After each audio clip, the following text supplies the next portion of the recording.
Hi, guys. Welcome back. Shelly Johnson believes that you can eat whatever you want and lose the weight. All you have to do is listen to your body and the cues that it gives you. Shelly's channel is called Weight Loss Pro, so I assume she's talking about herself. She's got some interesting things to say. I'm going to let her say it to you right now. I've lost over 160 pounds naturally, and I've kept it off for 8 years and counting. Let me show you how. Hi, I'm Shelli Johnson, author of Start Where You Are Weight Loss, and I'm here to empower you to eat what you want, lose weight, and keep it off. Today we're going to be talking about how to stop dieting and start living by losing weight, eating whatever you want. Food is not the problem. Weight loss is not about food. I know that might be really hard to wrap your head around, especially if you've been dieting for any length of time. I'm sure you've heard people in authority tell you that there are good foods you should eat more of and bad foods you should avoid. You've probably been told that the only way to successful weight loss is to restrict the kinds of foods you eat, or eat things you don't much like, or avoid certain categories of foods altogether. I'm here to tell you that none of that is true. None of it. I used to believe all that too.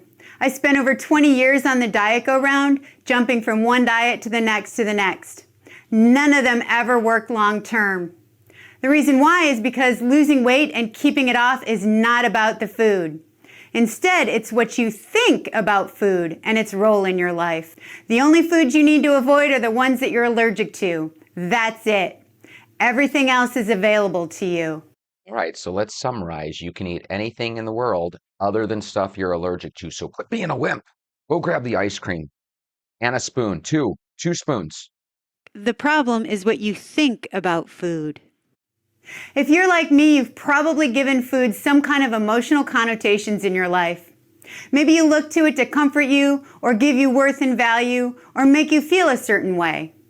It's also likely that you've expected food to fix something in your life, like a bad situation that you're in, or to numb you from a feeling you don't want to feel, or to help you avoid making a choice you don't want to make. But it's not food's job to make you feel anything or to fix anything in your life. Food is fuel for your body so you can thrive. Any other meaning that it holds for you is because that's what you gave it. The great news is that you are in charge of what you think and believe about food, and you can always, always, always change your mind. And if you want to get away from diets and dieting, and instead eat what you want and lose weight, well, then you're going to have to change what you think and believe. First off, you've got to trust yourself and your body. You need to trust that your body knows what it needs and will let you know. All you've got to do is pay attention and do a little listening. Your body would tell you when you're hungry. It'll tell you what you most want to eat because that's what you'll be craving. It'll also tell you when you're comfortably full, so that's when you stop eating, even if that's after a few bites or with food still left on your plate. The key is that you have to not only listen, but to act on what your body is telling you. So if your body says you want chocolate or a banana or a hamburger, that's what you eat. I eat whatever my body is craving without judgment. So if I want a donut, I eat a donut. If I want bread or cookies or pasta or potatoes or whatever, I simply eat it. Like I said earlier, I don't have any restrictions except for what I'm allergic to. Then I simply stop eating when I'm comfortably full. So let's summarize real quick. You're going to listen for the cues. So right when you start burping or maybe pass a little gas, throw a little fart around, that's when it's time to call it done, okay? You can eat without judgment or shame. It's also key that you eat whatever your body is craving without judgment. You don't have to judge and label foods anymore. You also don't have to judge and label yourself for wanting to eat any foods. I used to eat and feel a lot of shame because I kept telling myself I should be eating healthy. I should be avoiding foods that are unhealthy. I had these long mental lists in my head of what those foods were, how many calories each one had, along with how long I'd have to go to the gym to work off any food if I wanted to cheat. I also felt weak-willed and like a failure because I couldn't avoid entire categories of food long term. Now I don't do any of that. I'm here to tell you that you can eat without shame. I've been eating this way for the past decade because I needed to heal the crazy-making behavior I was having around food. Before I started my final weight loss journey 10 years ago, I was afraid of food. I also felt like there was something wrong with me because no diet worked for me long term. I could always get the weight off, I could just never keep it off. The problem wasn't me, and if you're struggling with dieting, the problem isn't you. The problem is what you think about food and its purpose in your life. The way to get your power back is to listen to your body and trust it. That's what I did. You can't trust your body. Put your socks on. Food only has one role in your life. The reason I can eat whatever I want is twofold. One, I look at food as fuel for my body so I can thrive. And two, I did the work on myself to understand why I was turning to food to fix my life and the reasons behind why I was putting food into a role in my life where it just never belonged. Once you do the work of understanding why you're using food in a way it was never intended to be used, like to comfort or numb yourself, to make yourself feel brave, to give you something to do when you're bored, and the list goes on, then you'll be able to eat whatever you want to within the bounds of hunger and fullness. Bob, listen. When you go to eat the ice cream, that's like fuel. And when you go to eat good foods, that's like fuel too. But the good fuel is like unleaded that runs in your tank and gets you really good mileage on the freeway. The bad food, the ice cream, is like diesel, and you don't want to put that in your car. Weight loss tip number 1. Be patient. It's going to take some time for you to change your thinking, and that's okay. Yeah, be patient. It's going to take you 18 years to lose 5 pounds on her diet. Weight loss tip number 2. You'll know when you're physiologically hungry if you have a hollow feeling in your belly or your stomach growls. If you don't feel that, you're likely not physiologically hungry. That is true, but that is the goofiest thing I've ever heard in my life, but very true, very true. Weight loss tip number 3. And if you're eating when you're not physiologically hungry, you need to ask yourself, what are you looking for food to do for you that it was never intended to do? Just remember, every mistake is simply a brand new chance to do it better the next time. I thought she was great. So listen, if you want to check out her channel is Weight Loss Pro. And once again, she's Shelli Johnson. I will link her in our description. I don't agree with her that much, but at the same time, sometimes you read somebody's book and it just kind of clicks and makes sense. If you want to check out her book or her channel, I say go for it. But until that happens, go get your shoes. Let's go for a walk.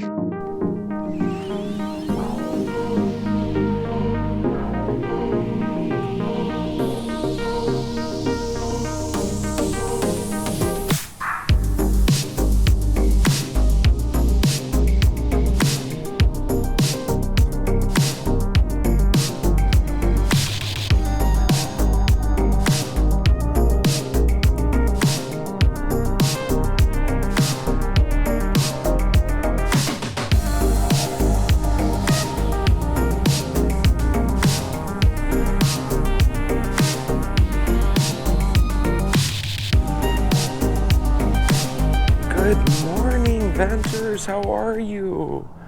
I hope you're having an excellent start to your Saturday. TGIF to myself.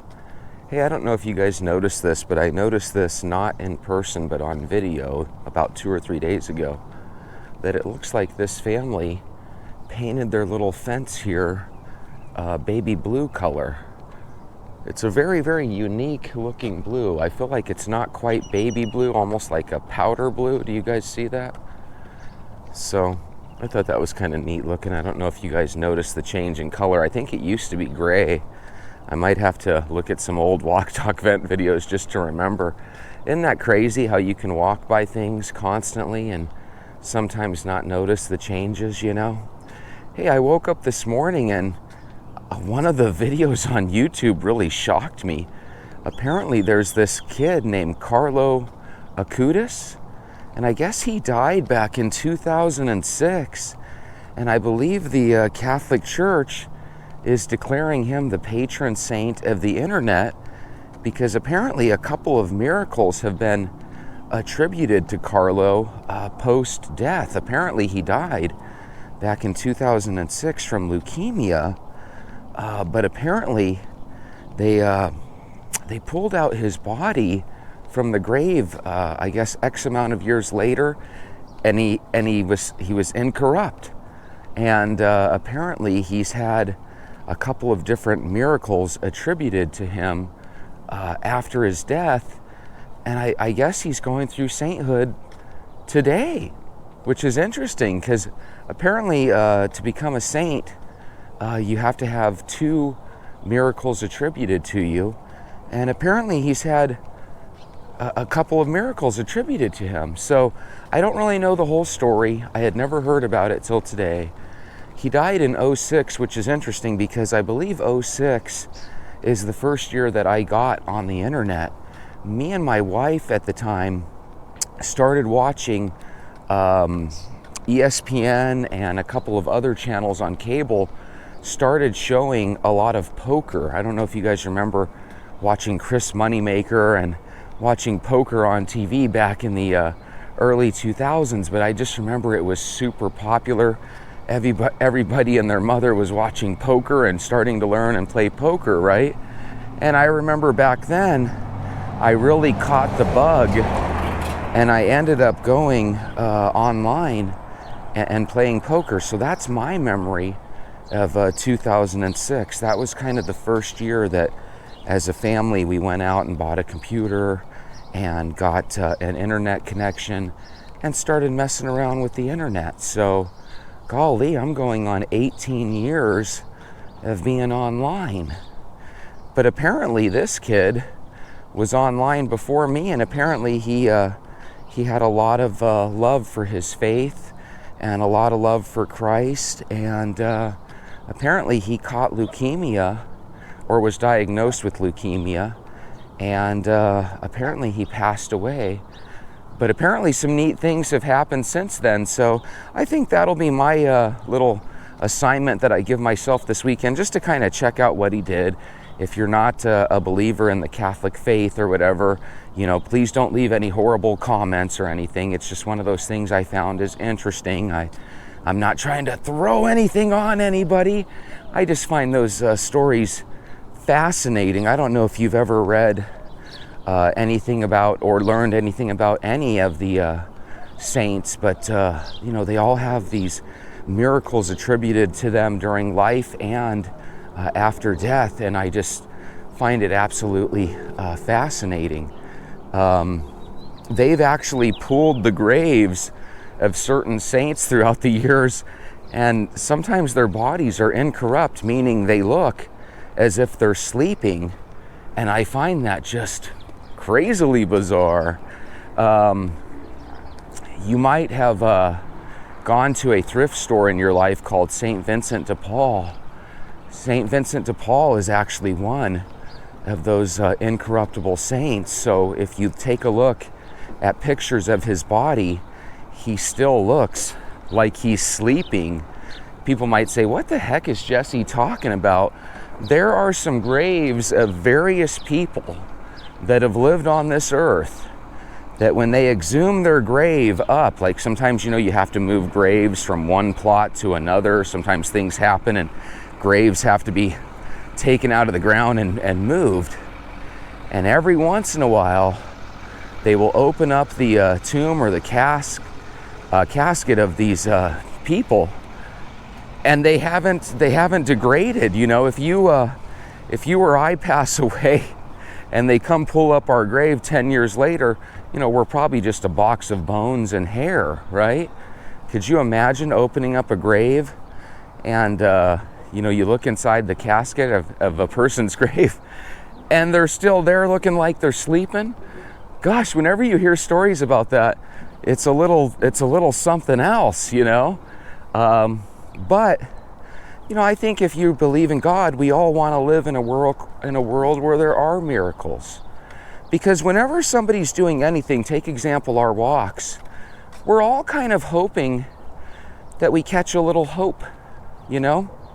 We want something to motivate us. We want something to change our lives. We are constantly looking for our own little miracles in life. I think the way the miracles happen is when you stop looking for them in your own life and start wanting those things to happen for other people. You know, I always tell people that you can't change the world And if you do want to change the world, the best way to do it is to start with the person in the mirror, right? You got to change yourself. But when you change yourself, one of the things that you have to do, and atheists, maybe you can appreciate this, you should never pray for riches and prosperity and certain things that sometimes people do pray for. You don't want to make God out to be this wish granter, right? So one of the best things you can do when you start to realize there's a lot of suffering in the world is you can start praying not only that you have strength, but you can start praying for others. And that's when I think a miracle occurs, because that's when the narcissist within all of us starts to look outward and say, you know what, there's something more important than me. There's something more important than myself, you know? And whether you're a person of a different faith altogether, you know, maybe you're Jewish, maybe you're a Muslim, a follower of Islam, right? A Mohammedan, a Buddhist, a Hinduist, regardless of how you feel, or even an atheist, you know, I think we can all agree that the way the world goes round and the way things can get better is if we start hoping for the success of others. You know, pray for people. There's power in prayer. They've done studies of patients that have been, you know, very, very ill on their, you know, basically on their deathbeds. And they found that when families and friends pray for that person, they've had a higher level of coming through, you know, and being healed and stuff. And sometimes when we pray for ourselves in a selfish way, sometimes we find that God can kind of ignore those prayers, you know. And again, if the atheist is rolling their eyes, I apologize, but I think the atheist and I can both agree that it's good if you can care for others. It's good if you can want other people to succeed in life. It's good if you can want other people to have strength through their tough times, you know. If you're a person that prays, pray that God gives you strength to get through tough times. And maybe even this daily walk that we're doing, you know, maybe this daily walk is something that you didn't realize, but maybe years ago you've prayed for this walk. And maybe this walk has finally come to you. And I don't want to sound too goofy, but you know, if you've been asking the Lord to help you in your journey to lose weight, sometimes life works in mysterious ways. You know, what caused you to see my videos one day? You know, what caused you to want to walk? Was it me? Was it the idea that you knew you had to lose weight? Was it a discussion with your doctor? Was it you looking in the mirror one day and just deciding, oh my God, I'm not going to live long if I don't start changing things? Or maybe you looked at the man in the mirror and you said, my God, you're getting bigger and bigger each and every day or each and every month. You know, sometimes people are praying for us and we don't know it. You know, maybe our family members see us and they notice that there's a sadness in our eyes, you know.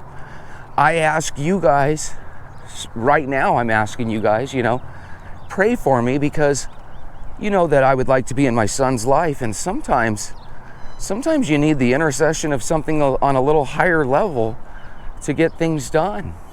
I feel weird because, you know, it's not like me and my son have this horrible rift, but at the same time, sometimes you have to come to the reality that, well, what else is it if you know, are starting to go 5-6 years at a time, you know, without talking to your son, you know? So again, if you guys hear this, you know, and you're a believer, maybe say a little prayer for me. I'm all for a miracle. And I don't think if my son knocked on my door and came back into my life, it would necessarily be a miracle, but to me it would be special, you know? So I don't want to get too emotional there. I never thought that I would live in a world where, you know, people would go out of their way to, you know, not be in my life. But let's face it, sometimes people do that to all of us. I'm not the only one, you know. So again, if you have some extra time, maybe take a look at the Carlo Acutis, Acutis story. I think I'm going to do that this weekend, if for nothing else, just for a little inspiration. You know, there are some legit people that for whatever reason, they really like to come to this world and do absolutely nothing but absolute good. And I think those people should be celebrated. So again, even if you're a non-believer, you know, maybe you could still check out the story. Wouldn't that be crazy if we got some non-believers to check out that story, and maybe it led them down a pathway where maybe they became believers someday, you know? If you're a person of science and you just can't turn on that side of your brain to believe in a higher power, you know, I can understand that completely, you know. Sometimes the science doesn't compute when it comes to faith, right, for certain people. But at the same time, maybe you're not a scientist, maybe you're more of an agnostic and you're open to the idea of a higher power, right? So again, check out that story. Wouldn't that be a blessing if you could turn a non-believer into somebody that did believe? And again, if you're a non-believer, this is not a religious channel by any means. I just see certain things and I get inspired, you know? One of the things that I notice, and I've talked to you guys about, is I would love to be some rich financial guru and, you know, pay to have an editing team and just make the most world-class videos and stuff. But sometimes you just think, God, that's just not me, right? I'm not going to give financial advice to things that I might not even be doing myself, you know? I wouldn't feel right going that route. Same with sports, you know? I suppose I could do videos on sports and highlight reels and stuff, but something happened to me about 10, 15 years ago where I came to the realization, you know, I might have been an athlete as a kid and as a high school person, right? But, you know, when you go 20 years or so, 30 years without, you know, really being an athlete other than, you know, the occasional bowling league, you know, it kind of makes you not want to really be an athlete and do YouTube videos, right? And so I slowly realized that one of my gifts that I could share with the world that might be a positive thing to share is my walking, you know?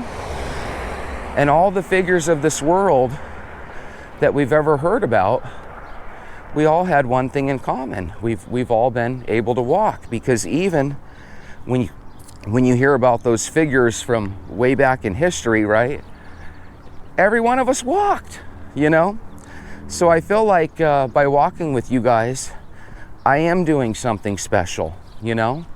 And if I can help any of you guys to a better future, I think that's a beautiful thing. Am I trying to become a saint? No, not at all. I didn't even think about that, you know? But the reality is, what better way to touch people's lives than to give them the gift of walking?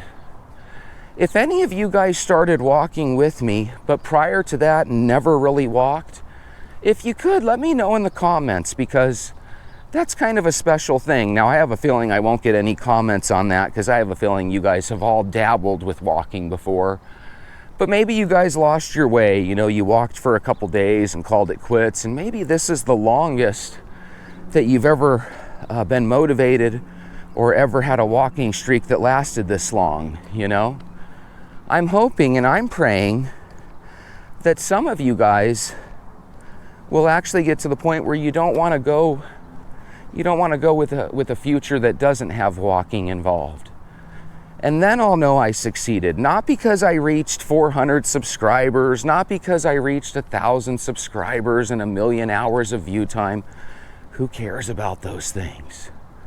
If I knew that I helped you guys live extra time with your family, that would be the true gift. That would be the true blessing. And that's where it goes back to, Jesse, can you live with the idea of 1,000 thank yous that are silent, that you never hear? Can you do the right thing, not because there's a financial reward, but because it's just the right thing to do, you know? And honestly, I told myself, and I'm really proud of this because it didn't go down this route, but in my heart of hearts, I still tell myself that I'm this YouTuber that is expecting to have maybe 10 or 12 subscribers at the end of a calendar year. And I had 10 or 12 subscribers, you know, in my first couple of hours, you know? And so I just want you to know that you guys just being with me on my daily walk here is very therapeutic. It's very beautiful, and it's very much appreciated. And it is a little bit of a miracle in my life because, you know, sometimes these walks where I tell you to be proactive and I tell you to, you know, try to do the right thing. A lot of these walks were sad for me because of the situation with my son, because of the situation with, you know, when I started this channel, it was right around the 1-year anniversary of the passing of my grandma, who was the saint of my life, you know. There was a lot of times in my life where I needed a miracle, and my grandma was the only human being that could help me, you know. So if you are close to your grandma, one of our viewers is really sad because her 97-year-old grandfather is being put in a nursing home, and this nursing home is a situation where the grandpa is being cut away from his wife, which is interesting. I mean, I might have read the comment wrong, and if you're the person that left this comment, I apologize, but you were basically really sad because, you know, your grandpa is being isolated in his final days. And so I told this person on the comments that I'm sorry that you're going through this. You know, perhaps there's something you can do where even though your grandfather is no longer at the home where he wants to be, perhaps you can go and take the home to him, you know, by visiting him. But, you know, I don't know the whole situation. That might be literally just impossible for you to do. But in my mind's eye and in my heart's vision, I'm kind of envisioning a situation where you go 2 days out of the week to visit your grandpa, and maybe your folks go another 2 or 3 days to visit him, and maybe other cousins and other grandchildren can visit him the other days. And wouldn't it be fascinating if in your final days you're living at this home, not really knowing what is all going around, because let's face it, when you're 97, you're probably a little foggy.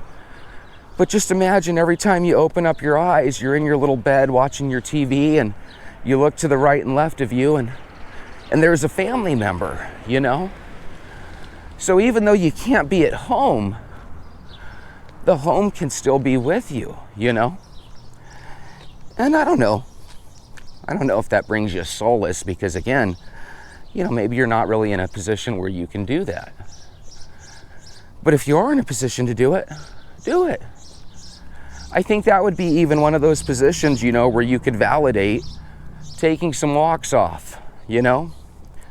If you wanted to have, you know, one last bowl of ice cream with your grandpa, I think you could validate it, you know? So, again, I don't want to get choked up. I think I think we live in a world where there's a lot of misery, and I'm sorry that you're going through that.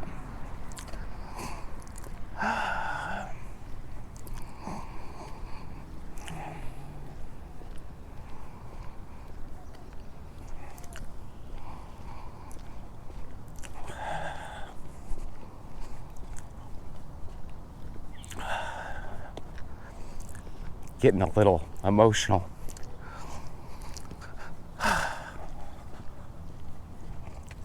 Some people fight when they get emotional, and sometimes it's impossible to fight it, you know? You just want to cry.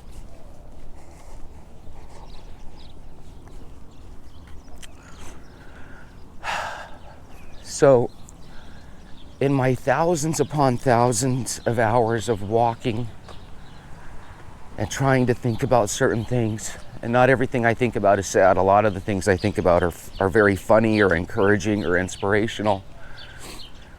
So let's see if I can turn this one into something funny and inspirational, right?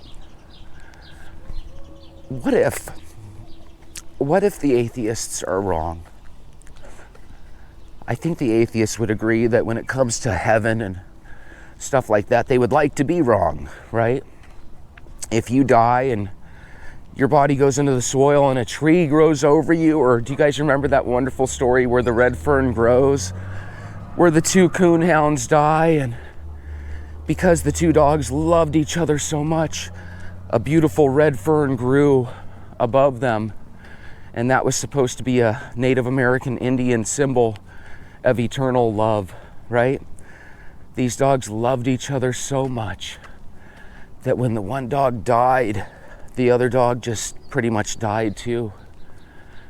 And for a red fern to grow, just a beautiful story. If you're an adult, Kate Dean, you might not have ever heard of where the red fern grows because you live in England. I'm telling you, get that book and read it. It's such a beautiful story. And if you don't want to see the book, get the movie Where the Red Fern Grows. If you've read that, put it in the comments. It's such a beautiful story. So check this out. If the atheists are wrong, and there is a heaven, and there is a God, then that means this earth was literally nothing more than a test. It means that we all chose to come down here, and as much as you hate your parents, you might have actually had a pre-birth choice to be a part of them. You might have actually chose your parents. And there's a couple different cultures around the world, like the Chinese, I believe, that actually do kind of believe that, right? That we chose our parents. So if you're having a challenge with your parents, you might have known about that since the beginning of eternity that you would. And therefore, if you're having challenges with your parents, on the flip side of that equation, you could be a parent having challenges with your kids. But again, this could be all things that were supposed to be, right? There's a lot of thoughts about what this world is, but let's go back to my thought that what if it is just a giant test? What if every time you see misery, whether it's a friend or family member or a complete stranger that dies in a car accident, like the girl at the corner that I told you about, where her parents leave her a letter stating, "Mommy and Daddy love you so much," you know? I mean, what if you wake up tomorrow and somebody you love is no longer there? You know, that's a real challenging thing to deal with. But if someday in the future you take your final breath and you go up to heaven and you see St. Peter there at the pearly gates, right? And Peter kind of puts his arm around you and you look up to the sky and the sky becomes this giant TV and he kind of shows you some of the things that you went through in life, you know? A little flashback, if you will. My life's flashing before my eyes. Maybe St. Peter is right there next to you, you know? And all of a sudden you look on the other side of the pearly gates and there's your mom, your dad, your grandpa, your son and daughter that maybe passed before you because maybe they, you know, had an accident or just didn't live a long life, right? And people that have near-death experiences sometimes actually see their loved ones that have passed. And it's really fascinating.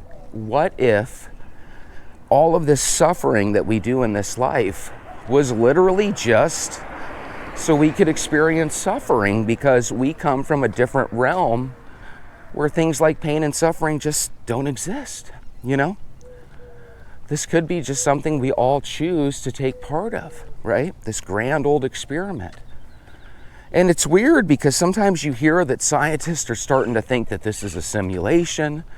Scientists are starting to think that, you know, maybe there was some sort of creator's hand in this, you know?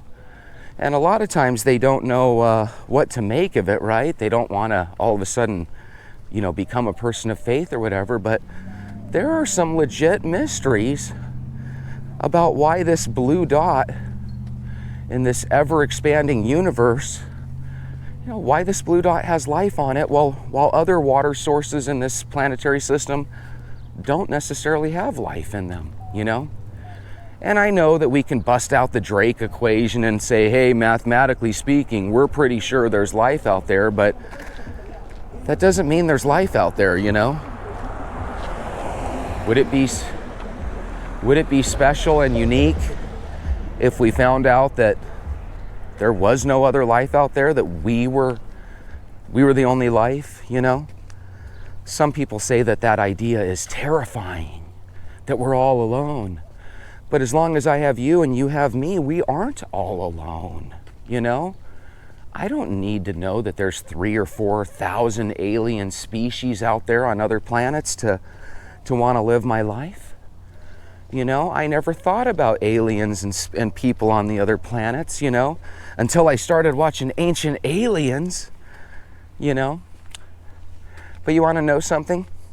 The way Ancient Aliens works is they tell us that, hey, look at the size of these stones and look at these perfect cuts. There's marks. These look like drills have been used. I don't know if aliens came down and used drills, you know. I think we just had a lot of amazing people from early on in the world's history that did amazing things. You know, I don't think we should belittle the accomplishments of whoever did create, you know, the pyramids and different landmarks like Machu Picchu or whatever the heck it's called, and you know, in the Central and South Americas, you know, all those pyramids that are all around the world. I don't think we should belittle that and say it's from little gray or green men that came from other worlds. I think we should celebrate the fact that when human beings put their mind to things, they're able to accomplish practically amazing looking things, right? Now, if aliens did come down and build the pyramids and all this and that, you know, I'm open to that. You know, I don't want to be closed-minded to it, and I don't think you should be closed-minded to it either. But yeah, back to what I was saying. There's going to come a time when you pass. And if you pass and it's just eternal darkness and eternal sleep, you'll never know the difference, right? It's not going to be painful. I think we can all agree there was many, many years before we were born, and I don't recall feeling any pain or discomfort during those years. And they flew by like that, right?